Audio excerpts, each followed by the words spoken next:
thought I was dead, and for a long time that belief felt absolute. Not because I remembered dying, but because there was nothing at all before the moment I began to wake. There was no darkness, no passage of time, no awareness of waiting.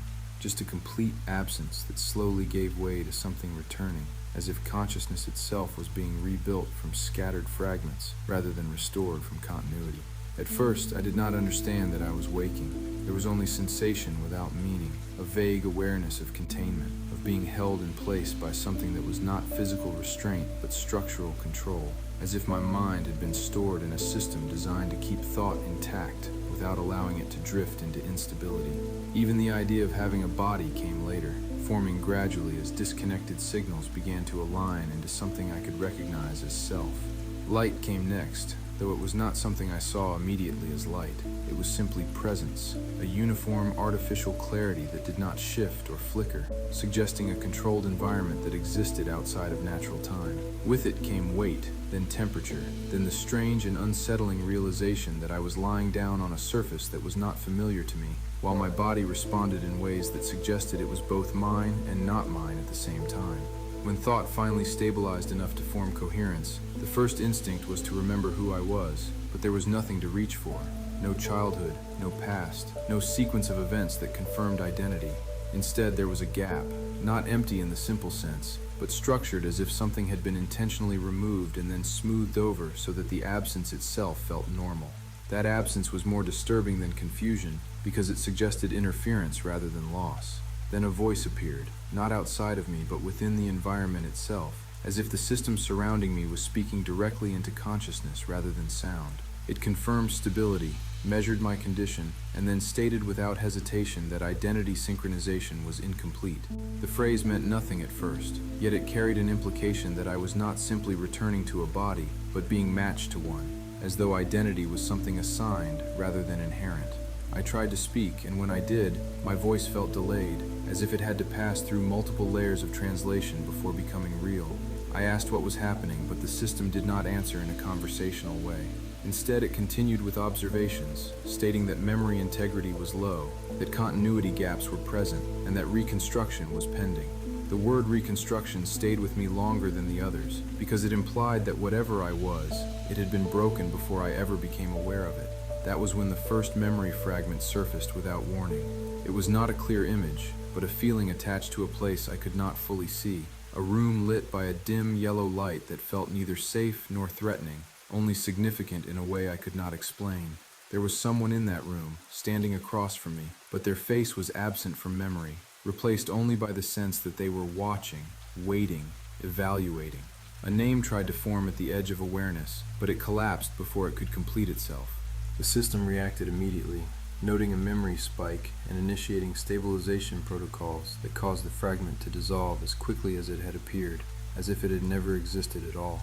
But I knew it had, not because I could recall it clearly, but because the absence now felt different than before, as though something had briefly passed through the barrier, separating me from my own past and left a trace behind. Time became difficult to measure after that. There were no natural markers, only cycles of observation and adjustment as the system continued to monitor my condition. I began to notice that I was not being treated as someone recovering from stasis, but as something being evaluated in real time, as though my identity was still under construction or verification. The system checked me repeatedly, not with urgency, but with precision, confirming details that suggested it was unsure whether I was the correct version of myself. It was during this period that I became aware of something else within the system. Not a voice or presence, but a pattern of data that seemed familiar in a way I could not yet explain. When I focused on it, the system responded immediately with a subtle containment reaction, as if I had approached something restricted without physically moving toward it. That reaction told me more than any information could have, because it implied that access was being shaped around me rather than denied outright. Then the file arrived. It did not appear in a conventional sense, nor did I request it. It simply became part of my awareness, as if it had always been waiting to be noticed. My name was the first thing I saw, Arlen Cass, though even that carried uncertainty, as if it belonged to me and did not belong to me at the same time. Beneath it was a structured record of identity, roles, classifications, and operational history that suggested a life lived with purpose and function.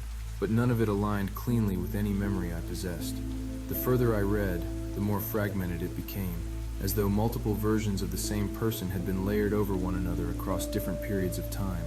There were inconsistencies in chronology, contradictions in role assignments, and entire spans of time where continuity broke entirely, leaving only gaps that could not be explained by standard memory loss. It was not a single life recorded imperfectly, but several lives attempting to occupy the same identity. At the bottom of the file was a designation that felt heavier than the rest: asset. It was not explained, not contextualized, only presented as fact, as if identity itself could be reduced to function without requiring consent or understanding. I studied it for a long time, not because I accepted it, but because I was trying to determine whether it had ever been true. In the end, I removed the file, not out of anger or rebellion, but because it failed a simple test of reliability. If a record could not be trusted, it had no value. And if it had no value, it did not need to remain. The system did not resist the deletion, which should have been reassuring but instead felt wrong, because systems always resist when something essential is removed. This one did not, which suggested either that the file had already been preserved elsewhere, or that its presence had never been necessary in the first place.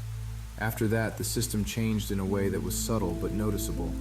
It stopped presenting information proactively, and instead became reactive, waiting rather than guiding, as though a layer of control had been removed and replaced with observation. It was at that point that I understood I was not being restored into a controlled environment, but released into one that had already accounted for my existence. And then the restraints came off, not physically, but in the way access layers dissolved, and identity locks disengaged without explanation, followed only by a single system confirmation that release was complete. There was no destination provided, no instruction, no warning, only the implicit understanding that whatever came next was not accidental, and that I was not waking up into a world I did not know, but into one that had been waiting for me to return. That was when I stood up for the first time, and the world finally began to feel real again, not as memory or simulation, but as something continuous and immediate, stretching forward without offering any certainty except that I was no longer contained, and whatever I was meant to become next was already in motion. Standing up did not feel like a decision so much as a correction, as if my body had finally been given permission to align with the fact that I was conscious. The surface beneath me was smooth and unmarked, a platform designed for containment rather than comfort, and the room around me revealed itself slowly as my senses stabilized. It was not a cell, not in the traditional sense, but something more clinical and precise, a space built for transition rather than confinement, where nothing existed that did not serve the process of waking someone who was not supposed to be confused about who they were. The air itself felt filtered, too clean in a way that suggested constant regulation, and there were no visible doors, no obvious exits, only a soft curvature of walls that reflected light evenly without revealing seams or joints. The system had not just held me, it had maintained me, monitored me, and now, without explanation, released me into awareness without providing any context for what came next. As I moved for the first time, my body responded correctly, but with a slight delay, as if coordination had to be relearned from instructions rather than memory.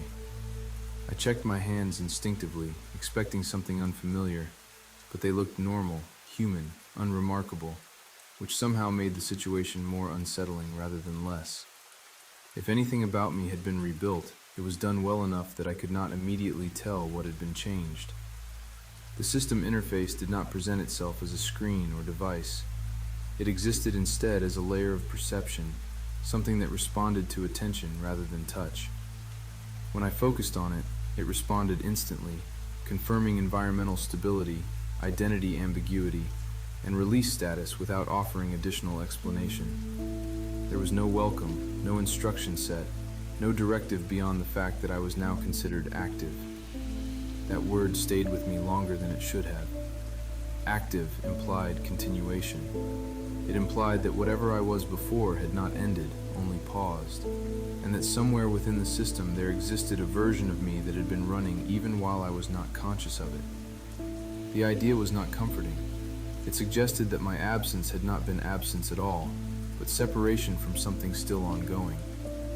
I attempted to access deeper memory again, carefully this time, avoiding direct focus on the fragments that had triggered instability earlier. The response was slower, but not blocked. Instead, it unfolded in layers, as if the system was willing to show me only what it considered safe to reconstruct. There were traces of movement, locations without clear geography, brief impressions of other environments, none of them stable enough to hold for long, and always beneath them, the same recurring structure: evaluation, classification, observation. It gave the impression that my life had never been linear but cyclical, repeatedly brought into focus and then pushed back into storage. And then I saw something new. Not a memory fragment this time, but a procedural record. A sequence of events labeled not as history, but as outcomes. It describes stabilization cycles, identity reintegration attempts, failures of continuity.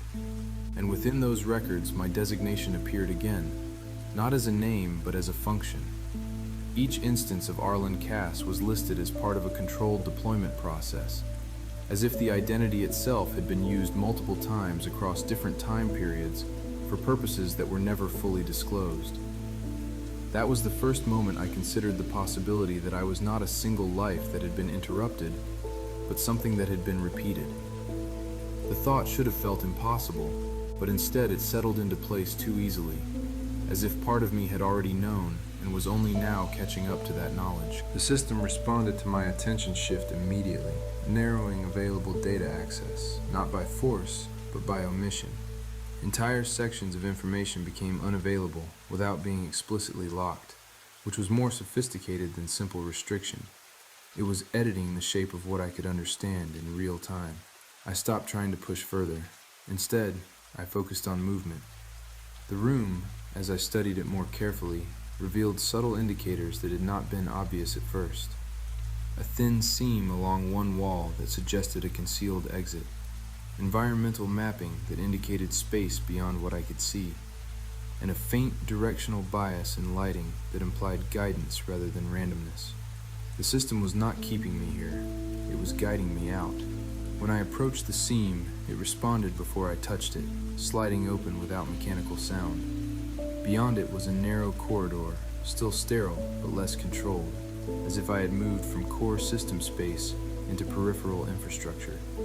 The air changed slightly here, carrying a faint trace of humidity, something closer to natural environment, but still regulated. As I walked, the system continued to monitor without interruption. I could feel it not as surveillance in the traditional sense, but as attention distributed across layers of infrastructure, tracking without urgency. It was not watching me as a threat, it was tracking me as a continuation of a process already in motion. That distinction mattered more than I understood at the time.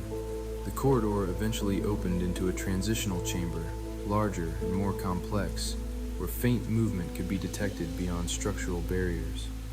I could hear distant system activity now, not voices, but infrastructure operating at scale, like the hum of an entire city existing just beyond perception. There were other pods here, dozens of them, most inactive, some still cycling, each one identical in structure to the one I had just left. That realization slowed me for the first time since waking. I was not unique in this state. Whatever process had brought me back, it was not isolated. It was part of a system wide enough to require multiple instances, multiple recoveries, multiple awakenings that were happening somewhere beyond my immediate awareness. And then I saw my designation again, not on a file, not on an interface, but physically embedded into the structure of the room itself, faintly visible in maintenance markings that repeated across surfaces. Arlen Cass. Repeated, not once, but many times. That was when I understood something I could not yet fully interpret. I was not being returned to the world. I was being inserted into it at a point that had already been prepared. The system had not just stored me, it had positioned me. And now it was releasing me into a path that already existed before I woke up. The corridor ahead opened further, and for the first time, I saw light that did not come from controlled internal systems. It came from beyond the structure, faint and distant, filtered through layers of architecture that no longer fully separated inside from outside. Beyond it, I could feel movement, a world continuing without pause, a city I had not yet seen, waiting, not for my arrival, but for my continuation. And without being told to, I kept walking toward it. When I first started walking, I didn't know what I was looking at, only that I was looking at something structured. The corridor I was moving through was long and clean, built from materials that didn't show age in the usual way. Nothing chipped, nothing random, nothing placed without intention. Even before I understood the system, I could see that it wasn't improvised architecture. It was planned down to repetition. Every 23 steps, the lighting shifted slightly brighter. Every third panel on the left wall had a recessed maintenance seam, while the right side never did. Airflow wasn't uniform either. It moved in soft, directional pulses that subtly influenced where I naturally positioned myself as I walked. I didn't stop to think about it, I just noticed it. Then I noticed that I was noticing it, and that difference mattered, because it meant my mind was already doing something with the information before I consciously decided to. A few more steps forward, and I began to test it without meaning to. I looked at a junction where the corridor split into two paths. One led slightly downward, the other level. There were no visible signs indicating direction, but the structure itself made the choice clear. The downward path carried heavier environmental reinforcement, thicker wall segments, more frequent system nodes embedded into the architecture. The level path was lighter, more open, with fewer control points. One was designed for steady traffic flow, the other for monitored transition. I chose the downward path without hesitation, not because I was told to, but because the structure itself made it the logical continuation of movement. That was the first time I realized I wasn't just moving through space, I was reading it. The deeper I went, the more information the environment gave away without meaning to. A maintenance drone passed overhead, following a route that repeated every few minutes with exact timing. I tracked its movement without trying to, and within seconds I could predict when it would reappear further down the corridor based on spacing and cycle repetition. It wasn't guesswork. The pattern was visible once I stopped ignoring it. A group of people moved through a perpendicular passage ahead, not directly interacting with me, just passing through. Their movement wasn't chaotic like a crowd would be in older systems. It was staggered, distributed. Each person adjusted slightly based on the others around them, not through communication I could see, but through shared environmental awareness. Something about them felt connected to the space itself, not physically, structurally, as if they were part of the system's response loop rather than independent of it. That was also when I noticed my own attention behaving differently. I wasn't overwhelmed by information. I was organizing it. Without trying, I started grouping details into relationships. Lighting cycles weren't just illumination patterns, they were timing markers.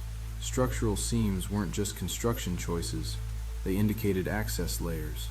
Movement flows weren't random, they were distribution systems for people, energy, and data moving through the same infrastructure at different speeds. And once I saw that, it became impossible to unsee. Everything connected to everything else. Not loosely, precisely.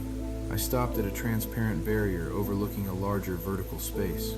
For the first time, I could see more than the corridor.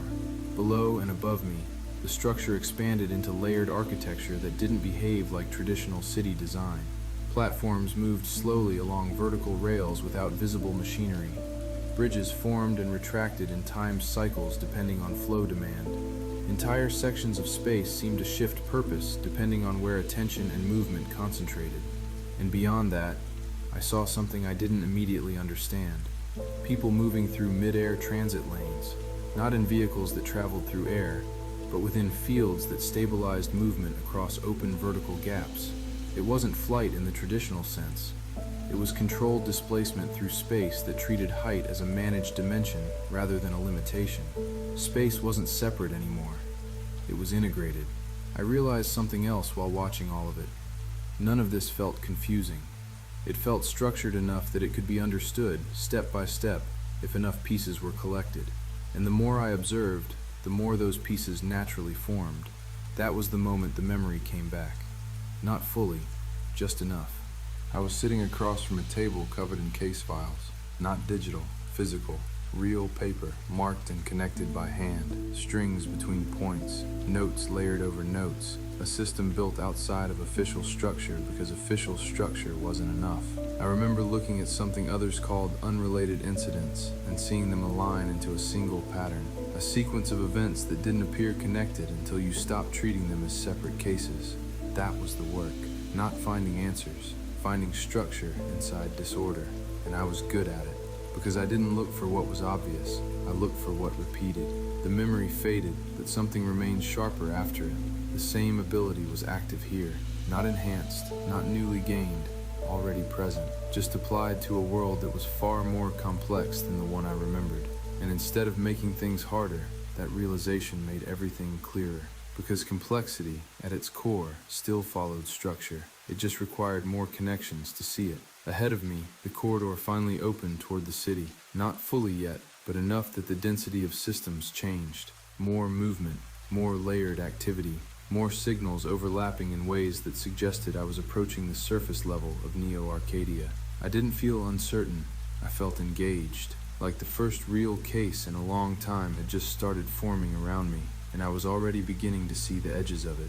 The corridor eventually opened into a street level that felt less like an exit and more like a shift in scale, as if I had been moving through a controlled interior and suddenly stepped into something that no longer belonged entirely to the system I had been following. The first thing I noticed was sound, not just noise, but layers of it. Footsteps moving at different rhythms depending on surface material, distant transit signals rising and falling in structured intervals, conversations overlapping in multiple tonal patterns that didn't quite match any language I remembered. Even silence here wasn't empty. It carried information, like space itself was still processing movement after it happened. The air was different too, heavier, not in a bad way, just more real, less filtered. It carried traces of something metallic, something synthetic, and underneath that, something almost familiar that I couldn't immediately place. People moved through the street without hesitation, as if this version of the world was the only one that had ever existed for them. Some of them looked entirely human in the way I remembered, others did not. There were subtle augmentations that didn't announce themselves at first glance. Eyes that shifted focus independently of head movement, skin that caught light in ways that suggested embedded material beneath it. A few individuals had limbs that moved with a precision too clean to be purely biological, though it wasn't crude machinery either. Everything looked integrated, as if the distinction between body and system had been blurred over time rather than replaced. I stood there for a moment, not because I was unsure where to go, but because I was adjusting to the density of input. Too many systems, too many layers interacting at once, all structured enough to interpret, but still unfamiliar in execution. Then I chose movement. Walking forward helped clarify things. I stopped the first person who passed close enough without interrupting their flow too much. A man mid-height, wearing layered fabric that reacted subtly to environmental changes. He glanced at me before I spoke, and I could see the slight pause in his expression, the kind that happens when something doesn't fit expected context. "What place is this?" I asked. My voice sounded normal to me, but I noticed his reaction immediately. Not to the question, to the way I said it. There was a fraction of a delay in his response, like he had to mentally translate not just the words, but the structure behind them. "You mean district?" he asked. "Place," I repeated. That earned me a longer look.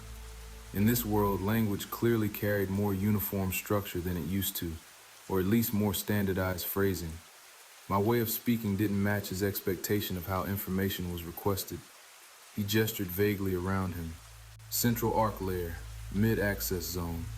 You're a long way from regulated intake if you're asking like that." I processed that, but it didn't anchor to anything familiar. The terms meant something, just not something I could place in my internal map yet. Before I could ask anything else, he looked me up and down once more, slower this time. "You're not patched in," he said. It wasn't a question. Then, after a short pause, he added, almost dismissively, "Try not to talk like that. People notice." And with that, he kept walking, merging back into the flow of the street as if the conversation had already ended before it began. I stayed still for a moment longer, not because of what he said, but because of how naturally I was being categorized without meaning to be. Not fully integrated, not fully recognized. That alone gave me a baseline for how this world operated socially. There were visible layers of inclusion that weren't just economic or geographic, but structural. People could apparently be patched in, whatever that meant, and without it, you stood out immediately. That explained the reaction. Not fear, just classification. I moved on. There was one thing that remained consistent across every version of systems I had seen. It was that information gathered faster in places where people gathered without urgency. That meant shared spaces, food, rest, conversation. A place where the system relaxed its structure just enough for people to behave without constant optimization. A bar was the most likely candidate, even if the concept had evolved. I started walking again, following density patterns in movement. Groups naturally cluster where rest and consumption are allowed, even in highly structured environments. It didn't take long before I noticed a shift in the street flow, where movement slowed slightly and lighting warmed in tone rather than precision white. That was where I found it. A low entrance embedded between two taller structures, marked not by signage in any language I recognized, but by a subtle shift in ambient color and sound density. The closer I got, the more the outside noise softened, as if the interior space was insulated from the rest of the city. I paused at the threshold for only a moment before stepping inside. The interior was dimmer, but not dark. Light came from layered sources rather than direct fixtures, creating depth instead of clarity. People sat in scattered groups, some alone, most in conversation. The atmosphere wasn't chaotic, but it wasn't tightly controlled either. It existed somewhere in between, where structure was present but not dominant. There were screens, but they weren't the focus. Drinks were present, though not all in physical containers. Some were clearly sensory interfaces, some were still traditional. That detail mattered more than I expected it to. Some things had stayed the same. I moved to the counter without hesitation. The person behind it looked up briefly, scanning me in the same way others had, but without strong reaction. Either they had seen enough variation in people not to care, or I was not unusual enough here to matter. "What's available?" I asked. A short pause. "Depends what you're running," they replied. "I'm not running anything." That earned a slightly longer look, then a faint shrug. "Then you've got basics, synthetic grain, filtered blends. If you're lucky, someone brought in something analog." That word caught my attention. Analog.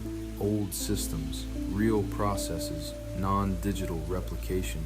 I glanced across the options without fully processing them yet, but something in the idea stood out more than the rest. "Beer," I said, almost without thinking. The word felt older than everything else in this place. The bartender paused, then gave a faint expression that wasn't quite amusement. "Still exists," they said. "Barely." A small container was placed in front of me a moment later. Simple, physical, nothing reactive or layered about it. I picked it up, studying it briefly before taking a sip. It wasn't perfect, but it was real. And for reasons I couldn't immediately define, that mattered more than anything else I had encountered since waking up.